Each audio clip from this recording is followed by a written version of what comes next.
Okay, so thanks everyone for being here. This is actually a special edition webinar. The poster that you're about to see presented was originally presented at the 2021 ISSFAL Congress. And we have the opportunity to hear from the poster author, Anthony Domenichiello, to get an expansion on this information, as well as give you a chance to answer your questions and join the discussion. Anthony is a visiting fellow with the National Institute on Aging in the United States. And really great poster, interesting research that is probably going to be applicable to many of us in our daily lives. So looking forward to the explanation. So Anthony, I'll turn it over to you. Great. Thank you, Amy. And I'd like to thank ISSFAL as well as AOCS for giving me the opportunity to present this work today. This was a project that we did to follow up on a clinical study that we had, and in the meantime, we've followed that clinical study up with several more clinical studies. So I hope you all enjoy it. We really tried to get into the mechanism of the phenomenon that we observed clinically. About 10 years ago, my boss, Chris Ramsden, published a paper that was a controlled or a randomized trial where we found lowering omega-6 polyunsaturated fatty acids, or N6-PUFA, and increasing N3-PUFA, or omega-3 polyunsaturated fatty acids, decreased pain in chronic daily headache sufferers. And when I came to the NIH as to start my postdoc, our goal was to try and figure out what was going on there as our other clinical studies were finishing up to see if this effect is really real. This is the project we started with to achieve this objective. And the objective was just to investigate the mechanism of diet-induced analgesia in rats. And we used a rat model of chronic monoarthritis. And we wanted to see if our diets, if we could reproduce this effect in rats, and then look at the mechanisms to what's going on there. So in the bottom here, and I'll try and zoom in for, there we go. So in the bottom corner of the poster here, we have the study design. It was a basic study design. We had an H3L6 diet, and H3L6 stands for high omega-3, low omega-6. And we had a control diet, and this control diet was designed to be similar to average US diets, had about 7% of calories of linoleic acid. We fed the rats this diet for 56 days, and then we did a baseline sensory testing battery. And this sensory testing battery looked at heat hypersensitivity, mechanical hypersensitivity, as well as a functional measure of weight bearing on the paws. Then at 70 days, we intra-articularly injected complete Freud's adjuvant, or CFA, and we did this into the ankle joint, and we did post behavior measures 4 days after, and then 2 weeks after that initial injection.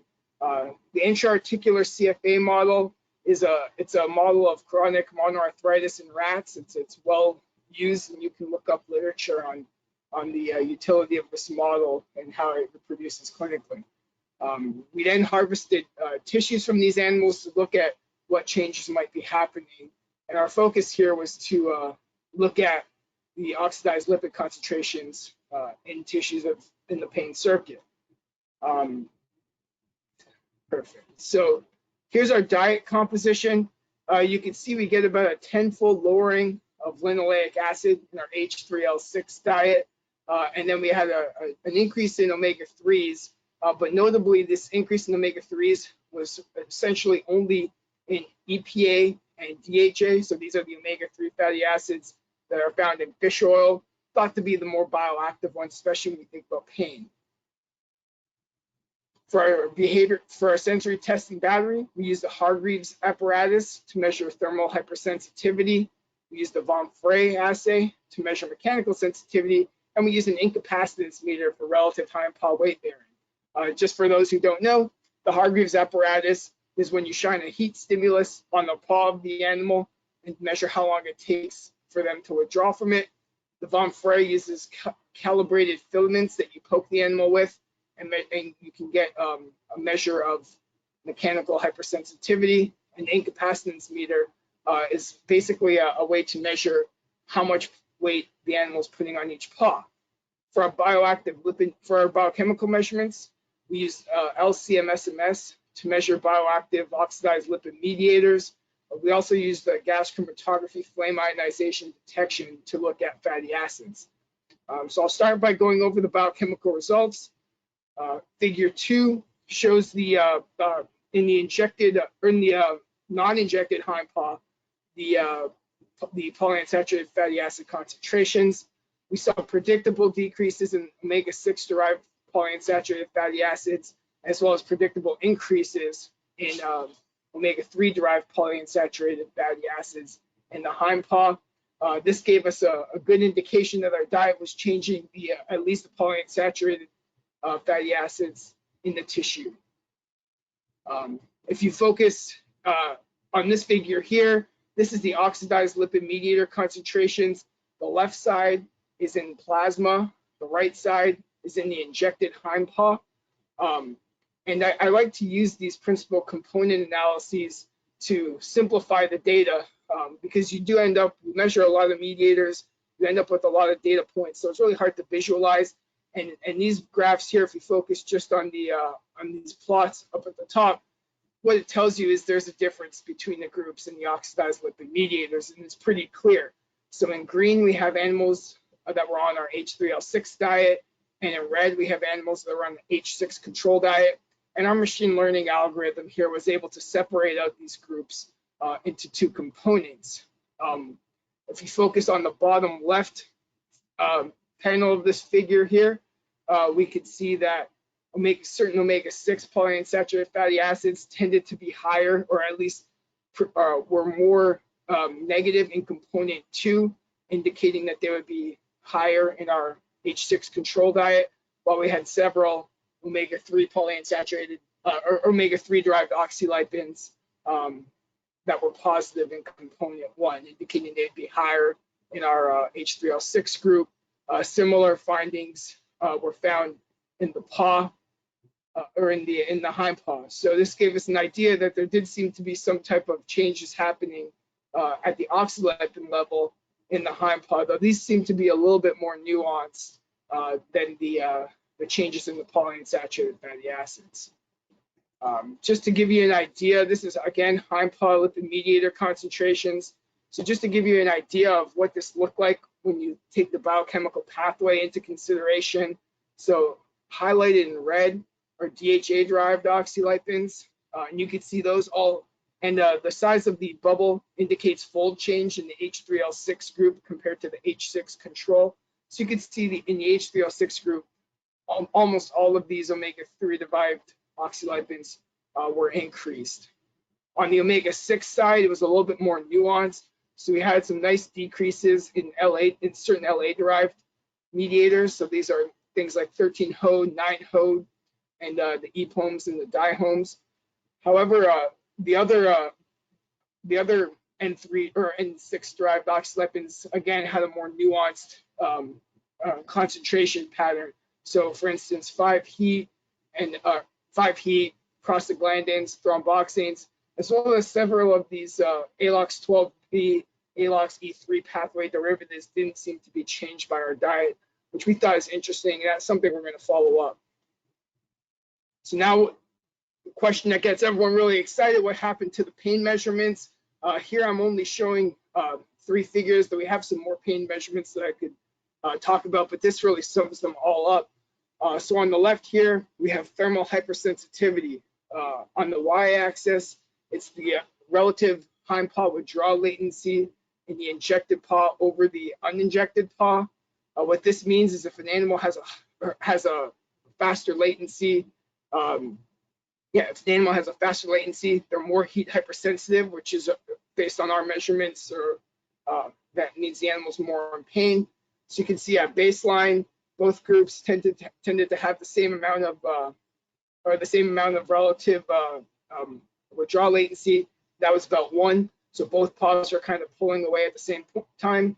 after the CFA injection, the animals had about a 50% decrease in the latency, in the withdrawal latency on their injected paws. So that indicated that our CFA model was evoking pain. This pain did seem to last at 18 days. However, there was no difference in the thermal hypersensitivity between the two groups. When we look at the Bomfray filaments, this is an intermediate size filament. What I did here was I poked each animal about 5 times on each paw, and just to look at the withdrawal frequency.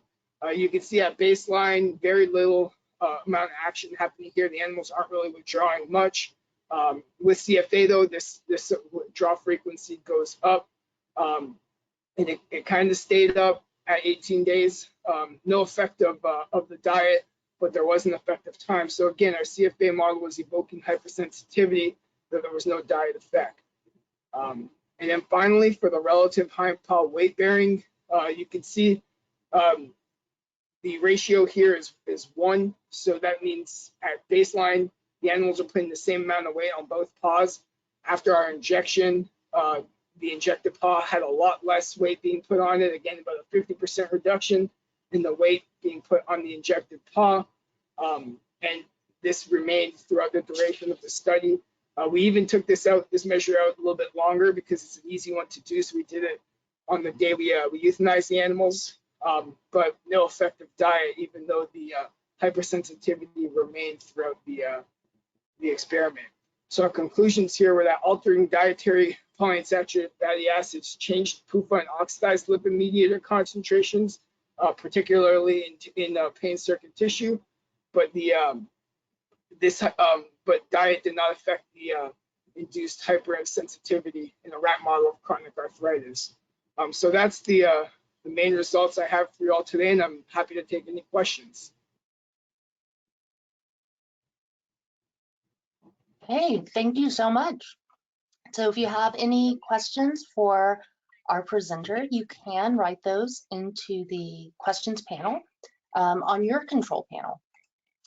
But great presentation. Thank you for sharing that with us. And I was just wondering, what do you think the implications are for this clinically? So initially, we were kind of bummed out about this. We had several clinical trials that were still in the works, but our rodent data didn't seem to be working. But I'm happy to report that we have a paper coming out in the British Medical Journal that showed in a larger, more controlled trial in migraine sufferers, the H3L6 diet did decrease amount of headaches in those patients within 3 months. This was compared to a control group. So the main implications is for this clinically is probably this mechanism that we're looking at. It might be too simple of a mechanism.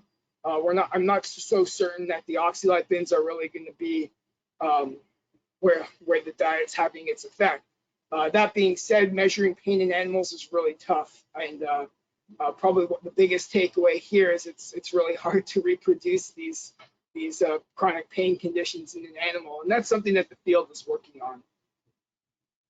Okay, great. And this might kind of be answered in that question, but with your new paper coming out, but what do you think the next steps should be? Like, taking from what you've discovered here, what would you like to do next? So we also have a couple other trials that are hopefully in the next year or two coming out. So if we get more confirmation of this, especially in different pain conditions, I do think it's worth revisiting. It's worth kind of educating clinicians and letting them know what we're finding here. Our trial tends to work in treatment-resistant patients. So it's definitely something that has us encouraged for its implications clinically. That being said, another thing people could do is really kind of tease out what's going on in the mechanism. We don't have a clear mechanism as to why these diets are affecting patients this way. And if we could really tease that out, it gives you a lot more opportunities for drug discovery, particularly when you have a nutritional intervention. I mean, imagine any target you learn from there, and drug target won't be super addictive or have a ton of negative side effects. All right, very good, and thank you so much. I think that's all the questions we have. So thank you so much for presenting with us, as well as for your poster presentation at the ISSFAL Congress. Thank you. All right, thanks everyone for joining, and I hope you have a great day. Take care. Bye.